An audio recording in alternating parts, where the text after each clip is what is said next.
안녕하세요. 이 이야기를 꺼내기까지 오랜 시간이 걸렸습니다. 처음엔 저도 믿기지 않았고 차마 입에 올릴 수도 없는 일이었으니까요. 하지만 세월이 흘러 마음 한켠에 가라앉혀 두었던 그날의 기억들이 자꾸 떠오릅니다. 아무 일 없던 것처럼 살아가는 것도 지치고 언젠가는 이 이야기를 꺼내야 할 것 같았어요. 그래야만 남은 인생이라도 조금은 편하게 살아갈 수 있을 것 같아서요. 제 이름은 윤영숙입니다. 올해 70을 넘겼고 한때는 작은 시골 마을에서 식당을 운영하며 남편과 단둘이 살았어요. 남편은 10살 많은 연상이었고 결혼 당시 그는 이미 한 번 이혼을 했던 사람이었습니다. 그에게는 전처 사이에서 낳은 자식이 있다고 들었지만 그는 아이를 본 적도 없고 어디에 사는지도 모른다고 했어요. 저 역시 굳이 묻지 않았습니다. 저에겐 그저 제 앞에 있는 사람이 중요했고 또 나이 차이도 있으니 내가 더 많이 감싸줘야 한다고 생각했죠. 결혼 후 30년 가까이 별다른 사건 없이 무던하게 살아왔습니다. 아이를 가지려 했지만 쉽지 않았고 남편과 저 둘만의 인생을 꾸려가는 것이 자연스러워졌죠. 남편은 무뚝뚝하지만 책임감 있는 사람이었고 제가 하는 식당 일에도 늘 성실하게 도와줬어요. 그런 남편에게 저는 늘 감사했고 별다른 다툼 없이 서로를 의지하며 살아왔습니다. 그런데 몇 해 전 남편이 쓰러졌습니다. 갑작스러운 뇌경색이었어요. 그날 이후 남편은 반신불수가 되었고 의사소통도 어려워졌습니다. 저 혼자서는 도저히 돌볼 수 없어 요양보호사를 부르게 되었고 그렇게 제 인생에 한 여자가 들어오게 되었죠. 그녀의 이름은 지연이었습니다. 조용하고 성실한 30대 후반의 여자였어요. 처음엔 젊은 나이에 요양보호사를 한다는 게 조금 의아했지만 하루하루 그녀의 태도를 보며 마음이 놓이기 시작했어요. 지연은 늘 묵묵히 남편을 돌봤고 제가 하지 못한 세심한 부분까지 챙겨주었습니다. 남편의 손톱이 자라는 속도까지 기억하고 기저귀를 갈 때도 얼굴을 찡그리지 않았어요. 처음 보는 그녀의 성실함에 저는 진심으로 감동했죠. 그 무렵 저는 남편의 간병에 지쳐 있었고 정신적으로도 많이 힘든 상태였어요. 하지만 지연이 오고 나서부터 저는 처음으로 조금 숨을 돌릴 수 있었습니다. 지연은 마치 가족처럼 집안일도 거들어줬고 제 말도 잘 들어줬어요. 어느새 그녀는 우리 집의 공기 같은 존재가 되었죠. 남편 역시 지연에게만은 유난히 반응이 좋았습니다. 눈을 마주치면 고개를 끄덕이고 그녀가 손을 잡아주면 미세하게 미소를 짓기도 했어요. 저는 그런 남편의 모습을 보며 안도했습니다. 어쩌면 지연이 우리 집에 온 건 하늘이 도운 일이라 생각했죠. 그런데 어느 날 지연이 식탁에 앉아 조용히 말했습니다. 자신에게도 가족 이야기가 있다고요. 어릴 때 어머니와 단둘이 살았고 아버지는 얼굴도 모른다고 했어요. 그녀는 담담하게 말했지만 어딘가 모르게 슬픈 기운이 느껴졌어요. 그런 사람 많지. 나도 애는 없지만 사람마다 사정은 다 있는 법이야. 제가 그렇게 말하며 넘기려 했을 때 지연은 제게 의미심장한 미소를 지으며 조용히 고개를 끄덕였습니다. 그 순간 저는 이상한 기분이 들었어요. 그녀가 무언가를 숨기고 있는 것만 같았죠. 그 후로 며칠 동안 지연은 전보다 더 자주 남편을 돌봤고 때때로 남편과 눈을 맞추며 조용히 웃고 있기도 했어요. 그 미소가 이상하게 낯설고 설명할 수 없는 감정이 제 안에서 피어올랐습니다. 무언가 이상하다는 느낌이 들었지만 저는 애써 그 감정을 외면했습니다. 하지만 저는 몰랐습니다. 그 평온했던 나날들이 이제 곧 무너질 거라는 걸요. 그리고 그 무너짐은 너무도 가까운 곳에서부터 시작되고 있었다는 걸. 저는 아직 아무것도 모른 채 그저 감사한 마음으로 지연을 대하고 있었어요.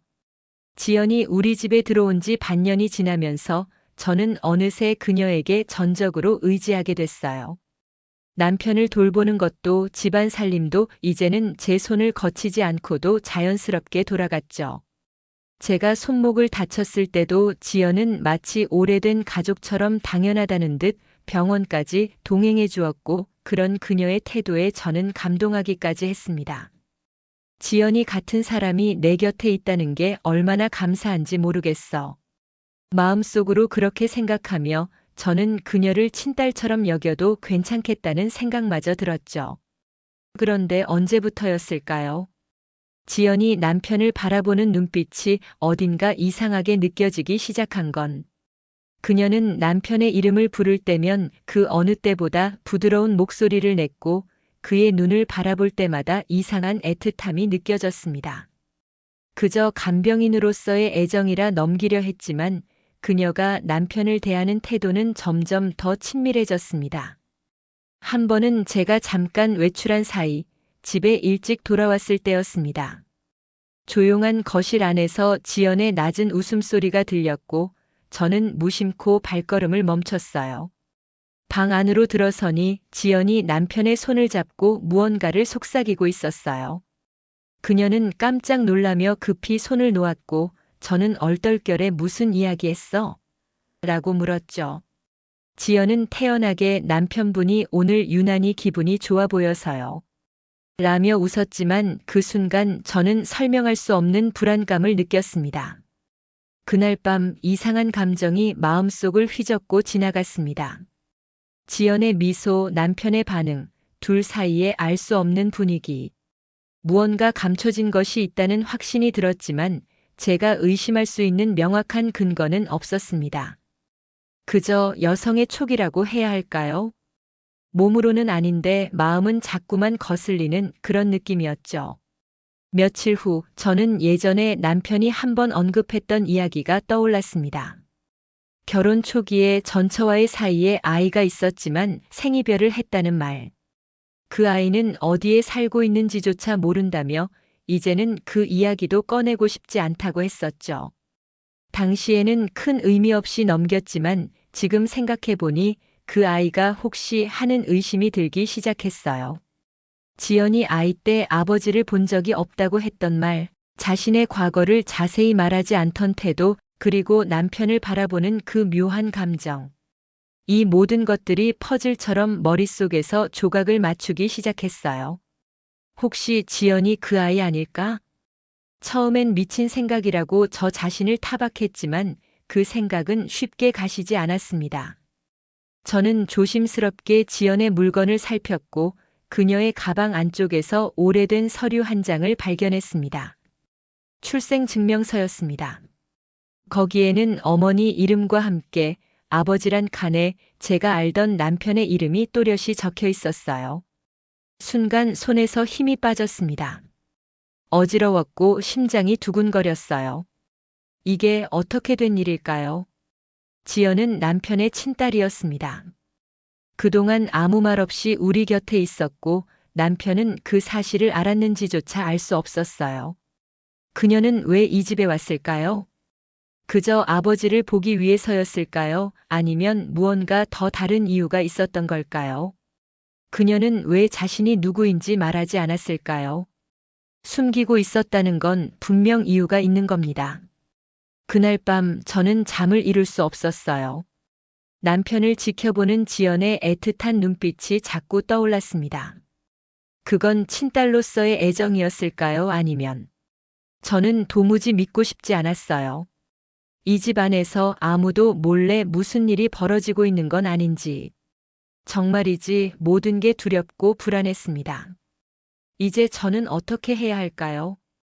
지연에게 모든 걸 따져 물어야 할까요? 아니면 아무 일도 모른 척 이대로 살아가야 할까요? 그녀가 왜 이 집에 왔는지 저는 반드시 알아내야만 했습니다. 그리고 제 감정도 정리해야만 했습니다.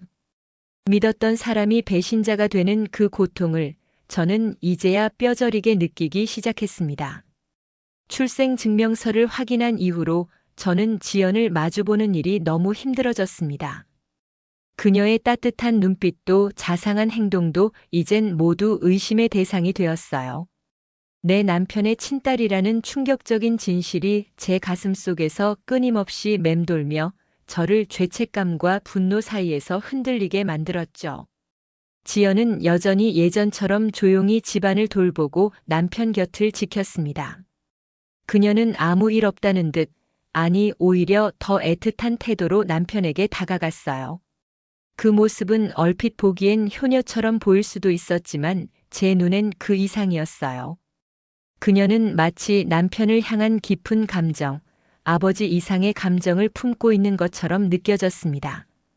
그것이 저의 과한 의심인지 아니면 감춰진 진실인지는 알 수 없었지만 그 불길한 예감은 점점 커졌습니다.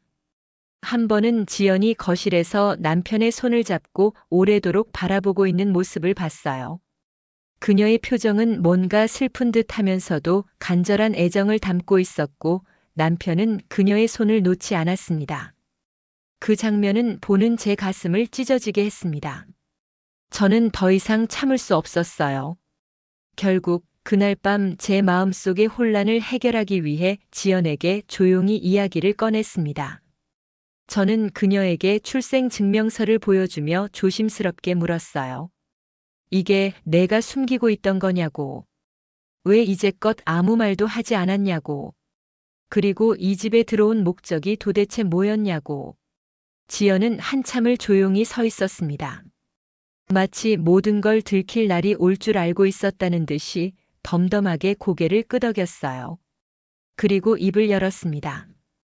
그녀는 자신이 어린 시절부터 아버지 없이 자라왔고 어머니는 늘 한 남자의 이름을 중얼거리며 살아왔다고 했습니다. 그 이름이 바로 제 남편이었죠. 어머니는 세상을 떠나기 전 지연에게 아버지의 사진과 이름이 적힌 서류 한 장을 남겼다고 해요. 그 후 지연은 수년간 아버지를 찾으려 노력했고 결국 작은 식당을 운영하던 저희 부부를 찾아낸 것이었습니다. 그녀는 처음엔 자신이 아버지의 딸이라는 사실을 밝히고 싶었다고 했습니다. 하지만 막상 저희를 보고 나니 차마 말할 수 없었다고 하더군요. 평생을 아버지 없이 살아온 원망보다는 눈앞에 아버지가 존재한다는 사실 자체가 믿기지 않았기 때문이라고 했어요. 그녀는 남편의 병세를 알고 난 뒤 자신이 무언가 도움이 되고 싶었다고 했습니다. 한 번도 받지 못했던 사랑을 되돌려주고 싶었고 끝내 아버지라는 이름을 한 번쯤 불러보고 싶었다고요.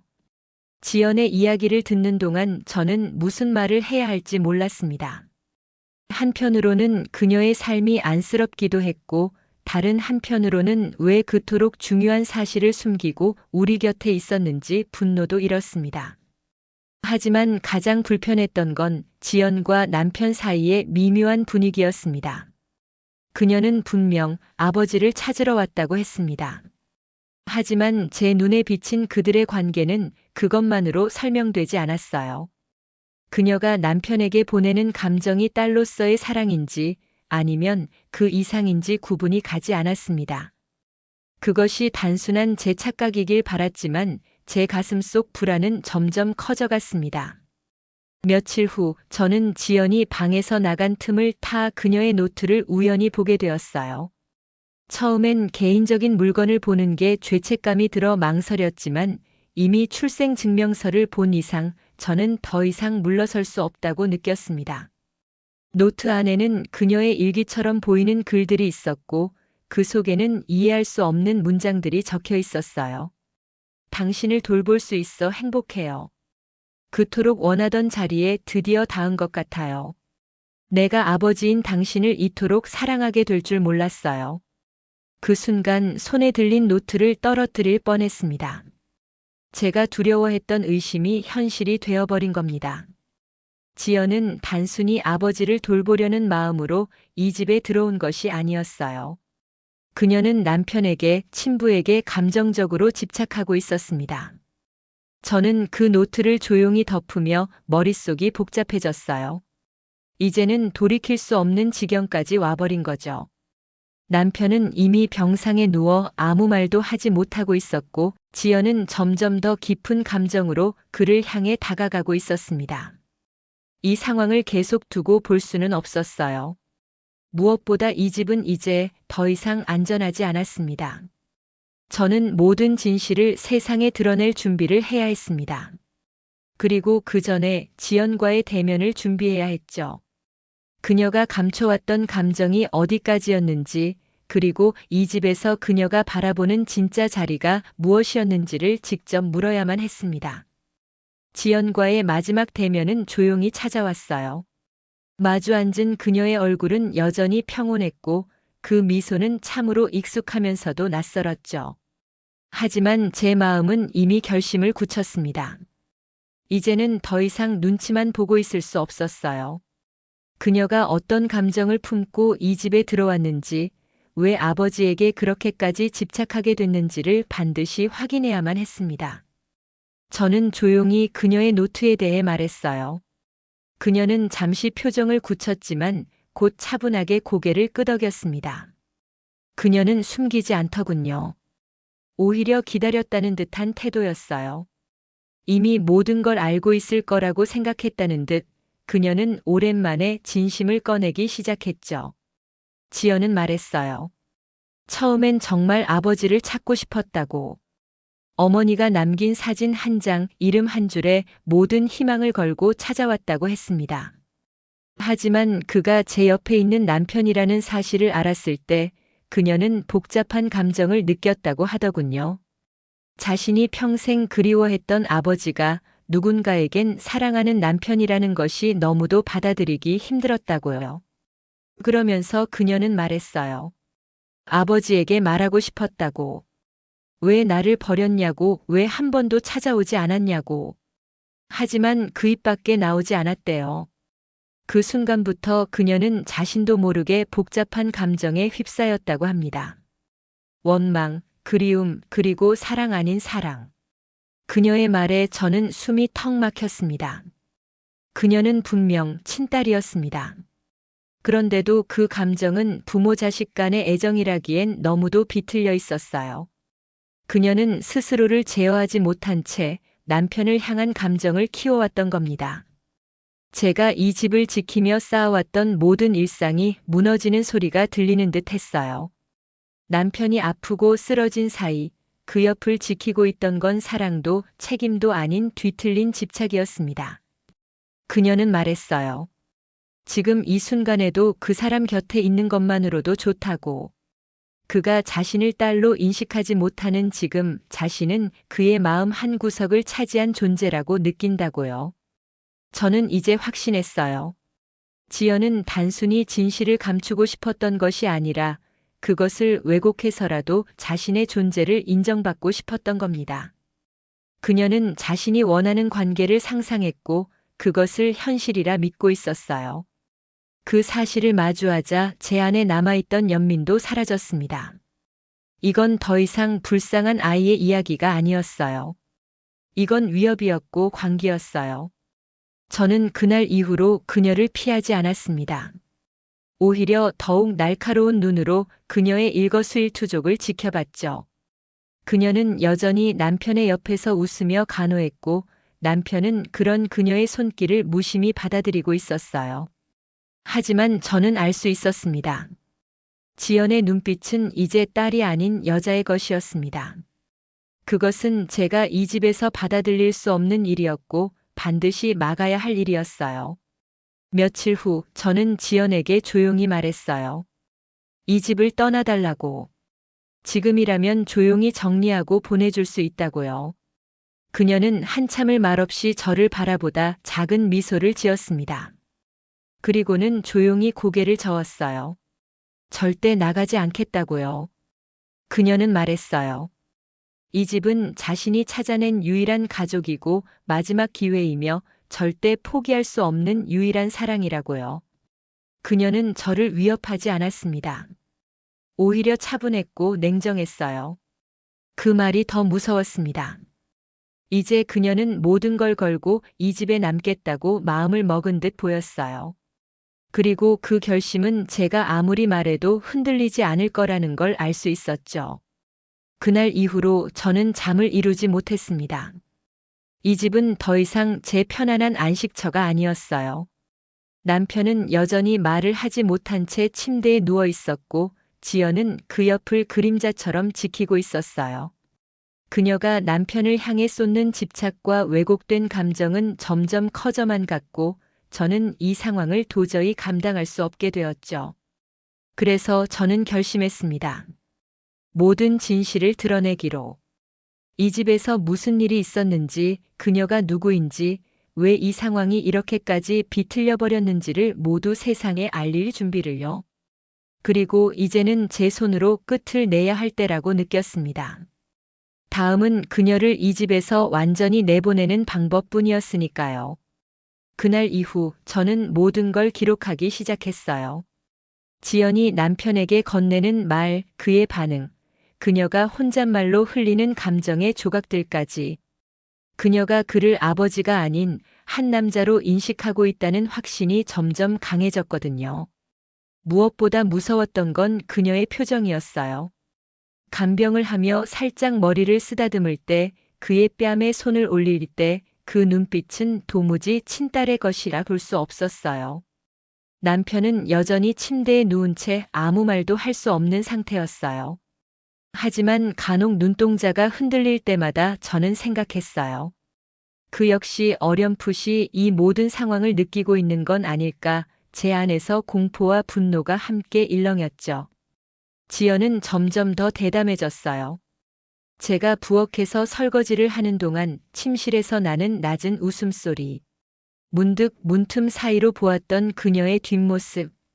그녀는 남편의 얼굴을 어루만지며 다정한 말들을 속삭이고 있었어요.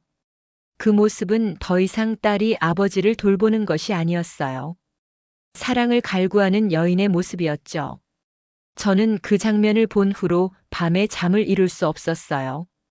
이대로 두면 안 된다는 생각뿐이었죠. 하지만 누구에게도 이 상황을 설명할 수 없었어요. 말하는 순간 제가 미쳐 보일까봐, 오히려 제가 이 집에서 쫓겨날까봐 두려웠어요. 그러다 문득 남편의 예전 친구이자 의사였던 분이 떠올랐어요. 남편이 쓰러지기 전까지도 가끔 연락을 주고받았던 분이었죠. 저는 조심스럽게 그분께 연락을 드렸어요. 가벼운 안부 인사로 시작해 남편의 상태가 어떤지 궁금해하는 척했죠.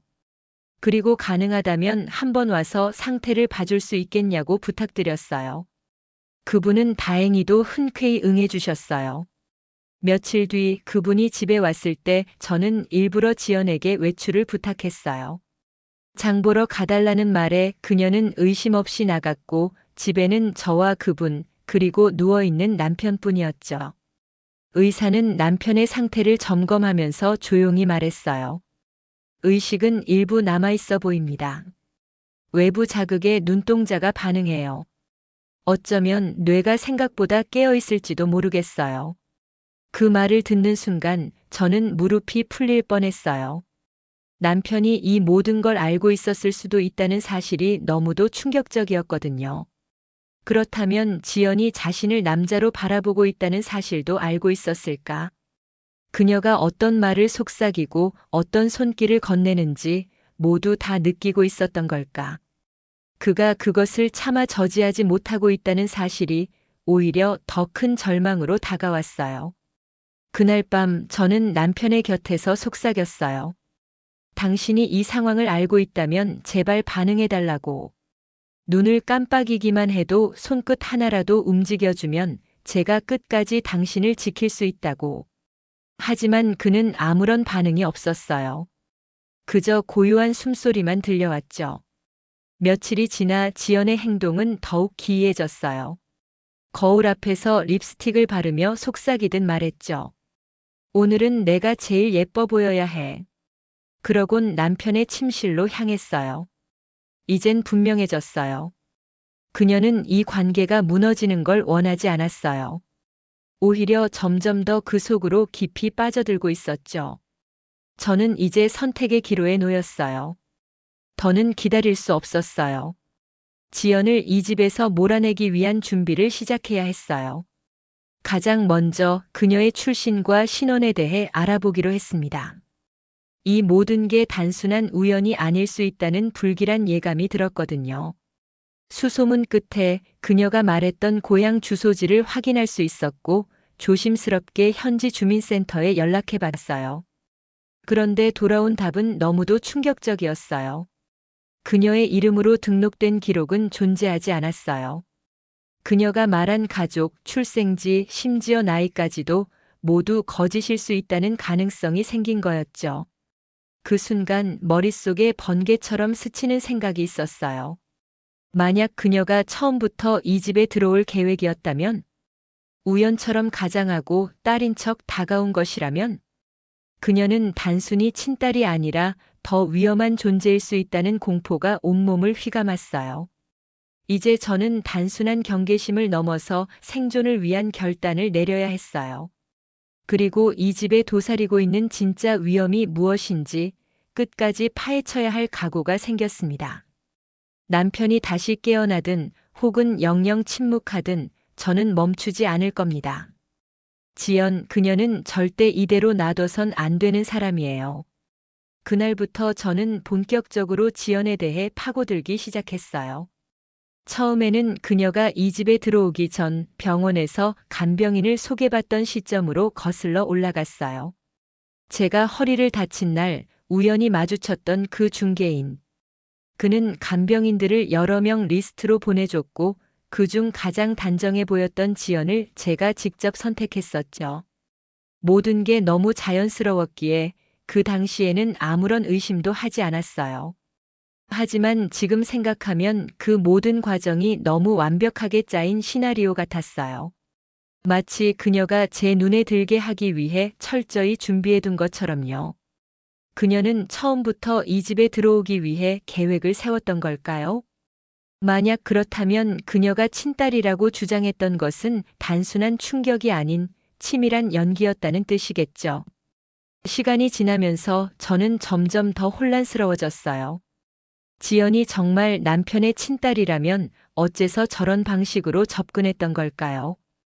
아무리 이해하려 해도 상식의 선에서는 설명되지 않았어요. 하지만 그녀의 목적이 단순한 아버지 찾기가 아니라면 모든 퍼즐이 맞춰지기 시작했죠. 남편의 재산. 그는 꽤 큰 건설 회사를 운영하던 사람이었고 쓰러지기 직전까지도 법적으로는 모든 자산을 소유한 상태였어요. 지금은 의식이 불완전한 상태이긴 해도 공식적으로 사망한 것도 무능력자 판정을 받은 것도 아니었어요. 즉, 그의 서명이 있다면 모든 자산은 여전히 자유롭게 움직일 수 있는 상태였죠. 지연은 바로 그 점을 노리고 있었던 게 아닐까 하는 의심이 들기 시작했어요. 그리고 그녀가 남편을 간병이라는 명목으로 매일같이 돌보며 사인도장을 대신 찍게 만들거나 의식이 흐릿한 상태에서 문서에 서명하게 만드는 상황을 유도하고 있는 것은 아닐까 하는 생각이 들었어요. 저는 우선 그녀가 남편과 단둘이 있을 때 무슨 일이 벌어지는지 확인해야 했어요. 그래서 집안에 몰래 카메라를 설치하기로 마음먹었어요. 그녀의 방과 남편의 침실 사이에 놓인 작은 선반 안쪽, 그리고 침대 헤드 뒤에 작은 렌즈를 숨겨 설치했죠. 이제는 그녀의 민낯을 직접 보게 될 차례였어요. 며칠간의 녹화를 돌려보다가 저는 기절할 뻔했어요. 지연은 남편의 팔을 붙잡고 무언가를 계속 말하고 있었어요. 아빠, 이거는 서명만 하시면 돼요. 어차피 엄마가 모든 걸 알아서 할 거예요. 그리고 그가 움직이지 못하는 손가락을 그녀가 부드럽게 쥐어 펜을 잡게 만든 다음 문서 위에 사인을 하게 만들었어요. 남편은 저항할 수 없었어요. 의식이 있는지조차 불분명한 상태에서 그는 속수무책으로 이용당하고 있었던 거예요. 그 장면을 보는 순간 제 온몸은 차가운 한기와 함께 분노로 들끓었어요. 이제는 확실해졌어요. 지연은 친딸이 아니라 단순한 간병인도 아니라 사기꾼이자 범죄자였어요. 그녀는 이 집과 남편의 전 재산을 통째로 가로채기 위해 치밀하게 계획된 인물이었던 거죠. 저는 당장이라도 경찰에 신고하고 싶었어요. 하지만 확실한 증거와 법적으로 그녀를 단죄할 수 있는 준비가 필요했어요. 이런 경우 자칫하면 오히려 제가 무고죄로 몰릴 수도 있었죠. 그녀가 이 집에서 어떤 위치에 있는지를 법적으로 명확히 해두지 않으면 제 주장만으로는 그녀를 몰아낼 수 없을 수도 있었어요. 그래서 저는 조심스럽게 변호사를 찾아갔어요. 남편과 거래가 있었던 오래된 변호사였죠. 그에게 지금 상황을 설명하자 그는 놀라면서도 침착하게 조언해줬어요. 지금 하신 판단은 옳습니다. 증거는 이미 충분히 수집 중이시고 지연이라는 여성이 실제로 친딸이 맞는지 유전자 검사를 진행하는 것이 우선입니다. 그 말에 저는 정신이 번쩍 들었어요. 그렇죠. 지금까지는 그녀의 말만 믿고 있었지 진짜 확인 같은 건 한 번도 해본 적이 없었어요. 저는 급히 병원을 수소문해 몰래 지연의 머리카락을 확보해 유전자 검사를 의뢰했어요. 그리고 며칠 후 결과가 나왔어요. 지연 씨와 환자분은 생물학적으로 아무런 혈연 관계가 없습니다. 그 문장을 받아든 순간 저는 말없이 고개를 떨궜어요. 화가 난다기보다 허탈했어요. 이 모든 게 철저하게 계산된 연극이었구나. 그녀가 이 집에서 가장 안전한 자리, 남편의 딸이라는 위치를 이용해 전부 훔쳐가려 했던 거였어요. 그제서야 머릿속에서 하나의 이미지가 스쳐 지나갔어요. 남편이 처음 쓰러졌을 때 병원에서 슬며시 다가온 그 낯선 간병 중개인의 얼굴. 그리고 지연을 소개해준 타이밍, 지연이 가져온 이력서, 모든 게 짜여진 듯 흘러갔던 그날의 느낌. 이제 모든 퍼즐이 맞춰졌어요. 지연은 남편의 과거를 조사했고 이 집안의 재산 구조를 파악한 뒤 접근한 거였어요. 그리고 저는 어쩌면 그녀가 단독범이 아닐 수도 있다는 생각까지 하게 됐어요. 그녀의 뒤에 누군가 더 있다면? 그렇다면 이 싸움은 단순한 개인 간의 분쟁이 아닌 아주 긴 싸움이 될 수도 있었어요. 하지만 저는 멈출 수 없었어요. 이 집과 남편 그리고 제 인생을 지키기 위해서라도 이제 끝을 보아야 했어요. 유전자 검사 결과지를 들고 집에 돌아오는 길 저는 혼란스러웠어요. 확실히 그녀는 남편의 친딸이 아니었고 그렇다면 이 집에 들어와 아내인 저보다 더 깊게 남편의 일상에 스며들었던 이유는 오직 하나뿐이었어요. 돈. 남편의 재산이었어요. 하지만 이 모든 것을 그녀 혼자 계획했을 거라곤 생각되지 않았어요. 그렇게 철저하고 그렇게 완벽하게 연기할 수 있었던 배경에는 분명 누군가가 있었을 거예요. 집에 들어섰을 때 지연은 마침 남편의 식사를 챙기고 있었어요. 언제나처럼 부드럽고 헌신적인 모습이었지만 저는 이제 그녀의 모든 행동이 거짓으로만 보였어요. 그녀의 미소 하나에도 말투 하나에도 의도가 담겨 있다고 느껴졌죠. 그날 이후로 저는 더욱 조심스러워졌어요. 지연이 자리를 비운 틈을 타 남편의 서랍과 서재를 다시 살펴보았어요. 특히 요즘 들어 남편이 의식이 흐릿한 상태에서도 무언가 종이에 서명을 하는 것 같다는 생각이 들어 그와 관련된 서류들이 있는지 확인했죠. 그런데 정말로 낯선 문서들이 몇 장 발견되었어요. 남편의 서명과 도장이 찍혀 있는 위임장. 심지어 지연의 이름으로 된 부동산 이전 서류까지 있었어요. 숨이 막혔어요. 이대로라면 지연은 제가 눈치채지 못하는 사이에 남편의 자산 일부를 자신의 명의로 돌릴 수 있는 권한을 이미 확보하고 있었던 셈이죠. 그녀가 직접 작성했는지 아니면 또 다른 누군가가 도와준 것인지는 아직 알 수 없었어요. 하지만 그 문서를 들고 바로 변호사를 찾아갔어요. 변호사는 제게 침착하게 말했어요. 이 서류들이 법적 효력을 가지려면 남편이 이 서명을 했을 당시 정신이 온전했다는 것이 입증되어야 합니다. 만약 그가 의식이 흐릿한 상태였다면 이건 명백한 사문서 위조 혹은 강요에 의한 서명으로 간주될 수 있습니다. 저는 숨을 고르며 고개를 끄덕였어요. 그래요. 아직 늦지 않았어요. 지연은 너무 빨리 욕심을 부렸고 그것이 지금 그녀의 약점이 될 수 있었어요. 그날 밤 저는 지연의 방에 몰래 들어갔어요.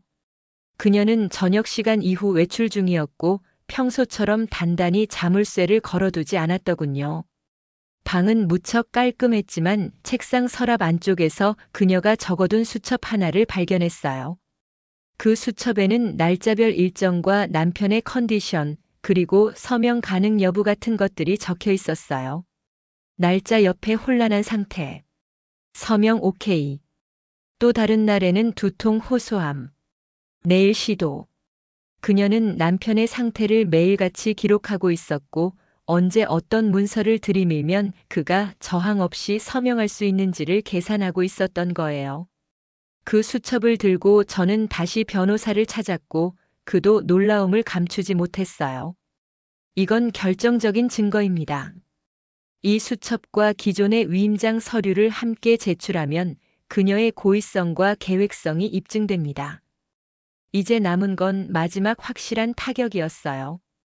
지연을 이 집에서 완전히 몰아내기 위해, 그리고 다시는 우리 삶에 접근하지 못하게 하기 위해 저는 직접 그녀에게 마지막 선택을 주기로 했어요.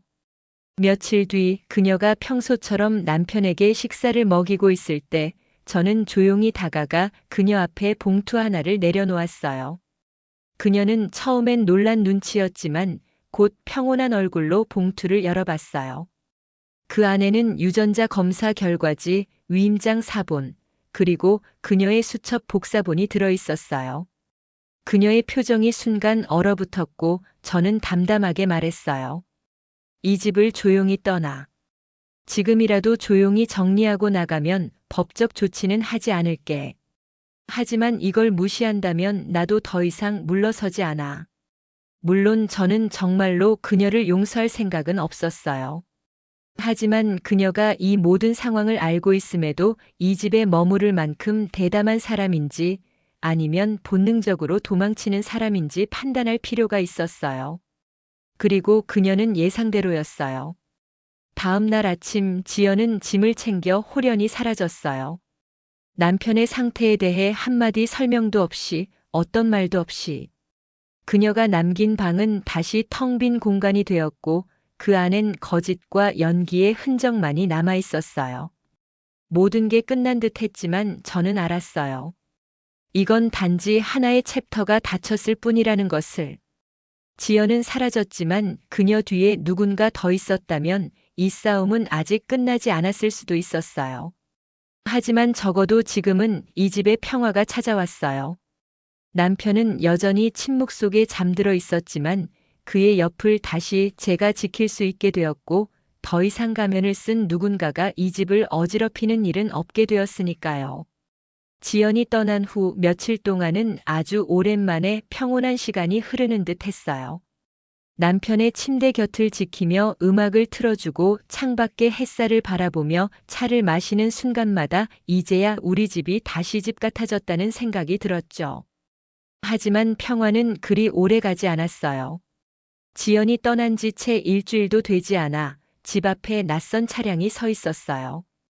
운전석에서 내린 남자는 깔끔한 정장 차림에 나를 보는 눈빛이 어딘가 익숙했어요. 그는 차분한 말투로 명함을 건넸고 명함에는 김선우 변호사라는 이름이 적혀 있었어요. 그는 지연의 법률 대리인이었어요. 지연 씨는 이 집에서 발생한 위법 행위에 대해 법적 대응을 준비하고 있습니다. 본인은 간병인으로 성실히 근무했으며 고용계약서도 존재합니다. 그는 그렇게 말했어요.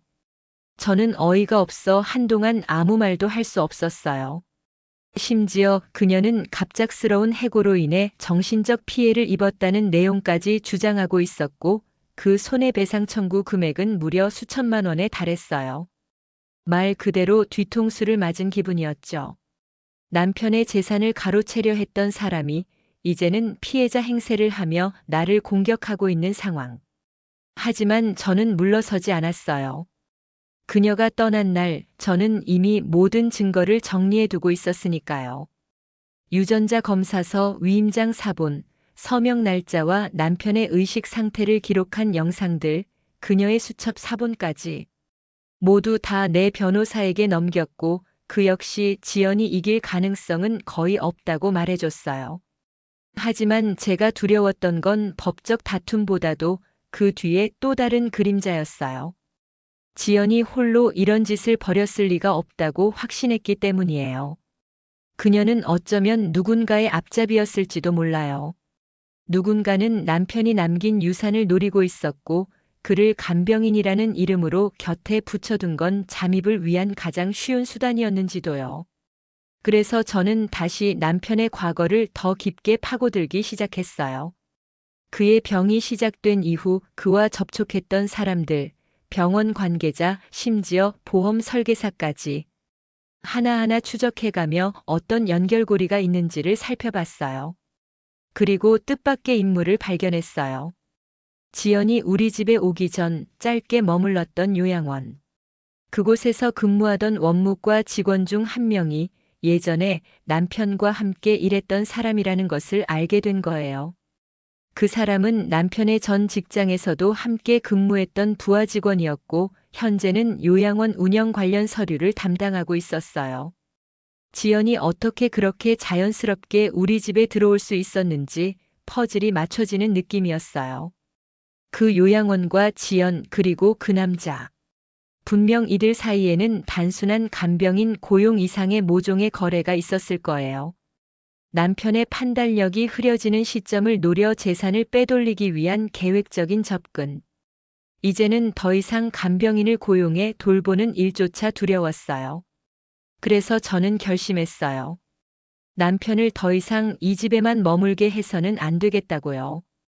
그는 제대로 된 전문 요양시설에서 객관적인 보호 아래 지켜져야 했어요. 누구도 함부로 접근할 수 없도록. 아들을 불렀고 모든 상황을 설명했어요. 처음엔 놀라워했지만 이내 고개를 끄덕였어요.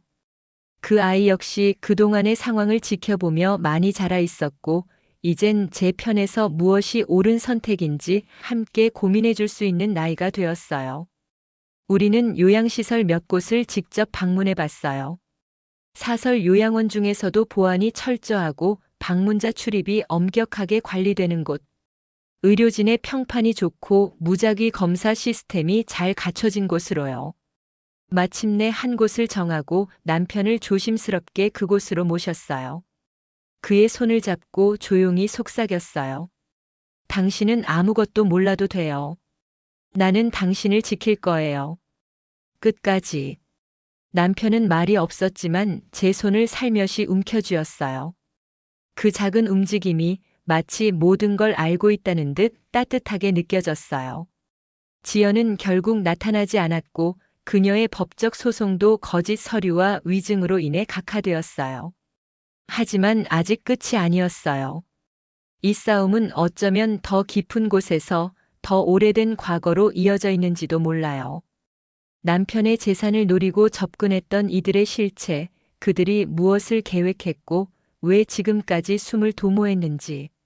모든 진실을 파헤치기 위해 저는 한 발짝 더 앞으로 나아갈 준비를 하고 있었어요.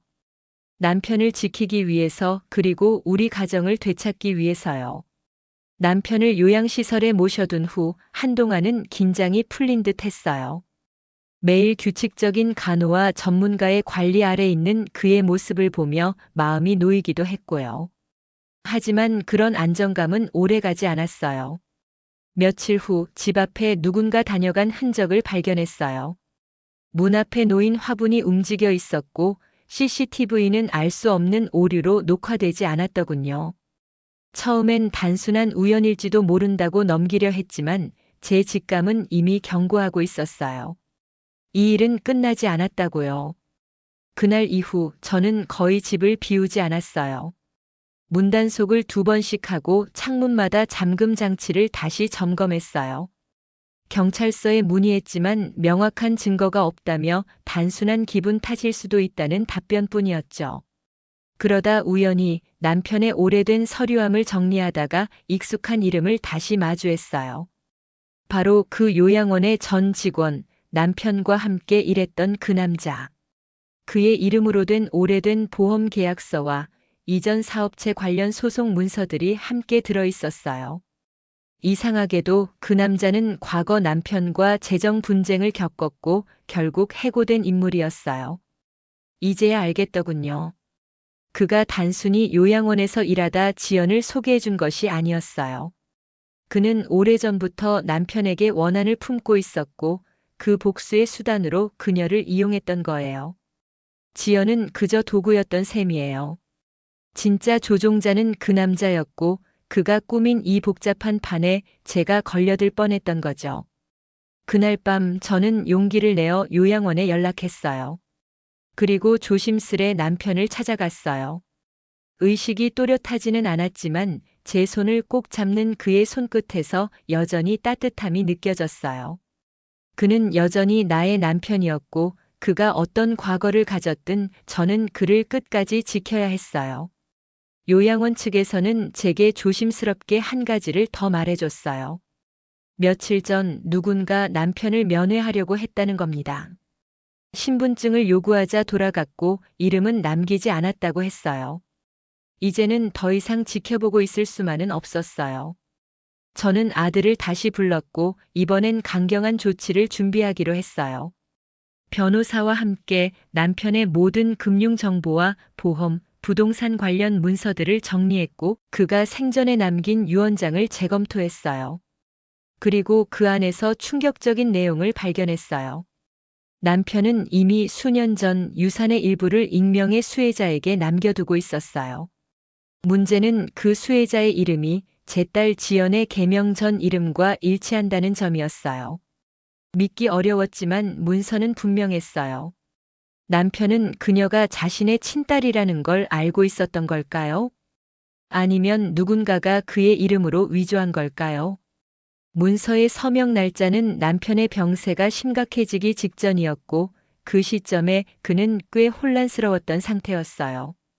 변호사는 이 문서가 효력이 없도록 법적 대응이 가능하다고 말했지만 제 마음은 점점 혼란스러워졌어요. 도대체 이 모든 게 언제부터 시작된 일이었을까요? 남편은 정말 그녀를 딸로 알고 있었던 걸까요? 아니면 어떤 거짓말에 속아 넘어갔던 걸까요? 분명한 건 이 상황을 끝내기 위해서는 이제 제가 직접 움직여야 한다는 거예요. 그날 밤 저는 침대에 앉아 조용히 다이어리를 꺼내들었어요. 지연이 처음 우리 집에 들어왔던 날부터 지금까지의 모든 기록을 다시 읽어보았어요. 그녀의 작은 행동 하나하나가 퍼즐처럼 이어지고 있었어요. 그녀가 자주 했던 말, 무심코 흘렸던 단어들 속에 이미 모든 단서가 들어 있었던 거죠. 처음부터 당신은 계획된 손님이었구나.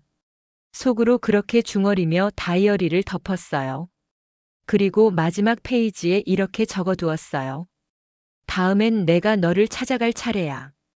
이제 저는 그녀와 그 남자에게서 받은 모든 것을 돌려줄 생각이에요. 남편을 지키기 위한 싸움은 아직 끝나지 않았어요. 그리고 마지막엔 반드시 이 싸움을 끝낼 거예요. 그 어떤 위선도 거짓도 더 이상 우리 가정을 흔들지 못하도록. 나는 지연을 다시 만나기로 결심했어요. 이번엔 피하거나 멀리하지 않기로 했죠.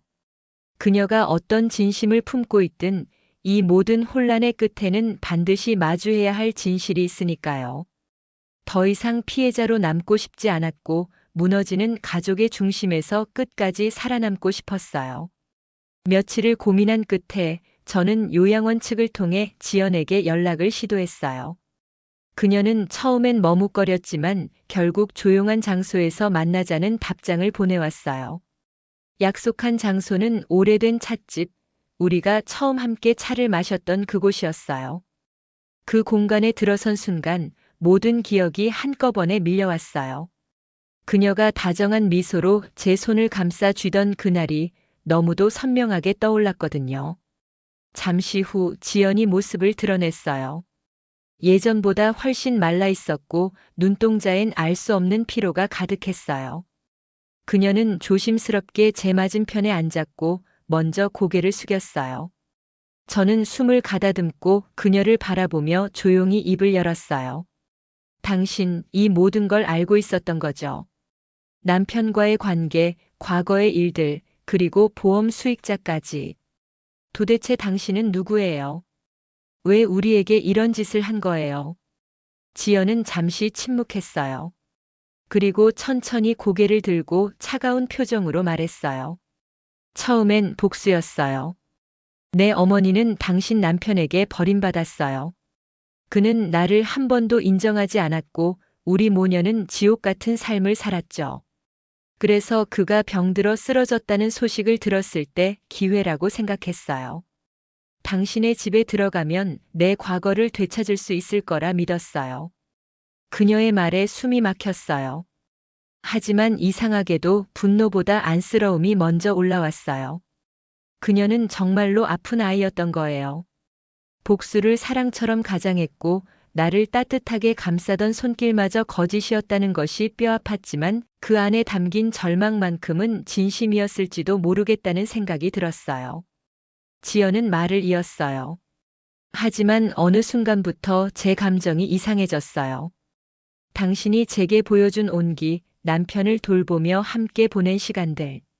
그게 너무 따뜻해서 오히려 무서웠어요. 내가 정말로 복수만을 위해 이 집에 들어왔던 게 맞는가 싶었어요. 그래서 떠났어요. 하지만 당신이 다시 나를 찾아올 줄은 몰랐어요. 저는 아무 말도 하지 않았어요. 그리고 조용히 가방에서 문서를 꺼내 그녀에게 내밀었어요. 그 문서는 남편이 병세가 심각해지기 전 변호사를 통해 수정한 유언장이었어요. 그 안에는 그녀에게 남긴 마지막 메시지가 적혀 있었어요. 나는 끝까지 너를 지켜주지 못한 아버지로서 할 수 있는 마지막 선택을 남긴다. 비록 내 입으로 말할 수 없었지만 너는 나의 피다. 용서받지 못할 삶을 살았지만 너만은 놓치고 싶지 않았다. 지연은 그 문서를 받아들고 한참을 읽었어요. 그리고 말없이 고개를 떨궜죠. 눈물이 한 방울, 두 방울 종이 위로 떨어졌어요. 그녀는 조용히 일어났고 고개를 숙인 채 말했어요. 이제야 이해했어요. 그 사람은 끝까지 나를 딸로 기억하고 있었던 거네요. 그리고 당신도 나를 버리지 않았어요. 고맙습니다. 진심으로요. 그녀는 문을 나서며 마지막으로 말했어요. 앞으로는 제 삶을 제 손으로 살아가겠습니다. 더 이상 누구에게도 기대지 않고요. 그렇게 그녀는 떠났어요. 그날 이후 저는 더 이상 그녀를 찾지 않았어요. 그리고 남편의 요양실 창가에 앉아 햇살을 받으며 조용히 속삭였어요. 당신 참 복잡한 사람이고 나도 정말 많은 눈물을 흘렸지만 그래도 당신이 내 남편이었다는 사실이 부끄럽지는 않아요. 이제는 편안하게 쉬어요. 나는 삶의 마지막에 다다른 지금 한 가지는 분명히 알게 되었어요. 사람의 마음은 얽히고 설켜도 결국 누군가를 향한 사랑은 지워지지 않는다는 것. 그리고 그 사랑이 때로는 우리를 망치기도 하지만 또 살리기도 한다는 것. 이 이야기를 끝으로 나는 나의 지난 날을 조용히 덮으려 해요. 남은 날들은 햇살 좋은 요양실에서 바람 소리를 들으며 살아갈 생각이에요. 가끔 지연이 와서 내 무릎에 앉아 조용히 손을 잡아준다면 그것만으로도 나에겐 충분할 것 같아요. 오늘 이야기를 끝까지 들어주신 여러분 감사합니다. 이번 이야기는 우리 마음다락 채널이 전하고자 하는 삶의 이면과 감정의 진실을 깊이 담고 있었습니다. 겉으로 보기엔 평온했던 한 가정, 늙어가는 남편을 돌보며 소박한 삶을 이어가던 여성. 하지만 그 일상 속에는 수십 년간 감춰졌던 과거와 숨겨진 가족의 상처가 있었지요. 내 남편의 요양보호사가 알고 보니 그의 친딸이었다. 이 말도 안 되는 이야기는 그저 막장스럽게 흘러가지 않았습니다. 복수를 품고 다가온 한 여성이 결국 자신조차 몰랐던 가족의 따뜻함에 흔들렸고 아내 또한 그 모든 혼란 속에서도 원망보다 이해와 용서를 택했습니다. 우리는 이 이야기 속에서 누가 옳고 그른지를 판단하기보다 사람의 마음이 얼마나 복잡하고 또 얼마나 변화무쌍한지를 느낄 수 있었던 것 같아요. 사람의 인생은 특히 황혼의 시기에 이르렀을 때 그간 묻어두었던 감정들이 불쑥 고개를 들기도 하고 지금껏 쌓아올린 신뢰와 믿음이 하루아침에 무너지기도 합니다. 하지만 중요한 건 그런 혼란 속에서도 자신의 마음을 잃지 않는 것 아닐까요? 이 사연을 통해 드리고 싶은 메시지는 단 하나입니다. 사랑은 때로 배신처럼 보일 수도 있지만 그 안에는 여전히 사람의 온기가 남아있을지도 모른다는 것. 그리고 그 온기를 포기하지 않는 사람이 결국 가장 강한 사람이라는 겁니다. 지금 이 영상을 보고 계신 여러분 중에도 누군가의 배신으로 상처받은 분이 계실지 모릅니다. 믿었던 사람에게 등을 돌려야 했던 경험, 가족이라는 이름 아래 어쩔 수 없이 참아야 했던 일들. 하지만 기억해 주세요. 용서는 약한 사람의 선택이 아니라 스스로를 위한 가장 강한 결단일 수 있습니다. 우리 마음다락은 앞으로도 이처럼 감정의 깊이를 나누고 인생의 복잡함을 이해하는 이야기를 전해드릴게요.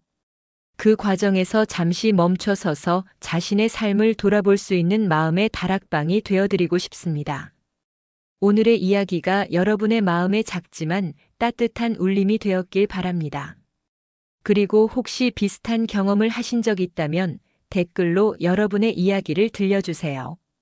그 이야기 하나하나가 또 다른 이들에게 위로가 되고 힘이 되어줄 수 있습니다. 구독과 좋아요, 알림 설정은 저희에게 큰 응원이 됩니다. 더 많은 이야기를 더 많은 분들에게 전할 수 있도록 함께 해주세요. 오늘도 마음다락에 머물러 주셔서 고맙습니다. 다음 이야기에서 다시 만나요. 행복하고 평안한 하루 보내시길 바랍니다.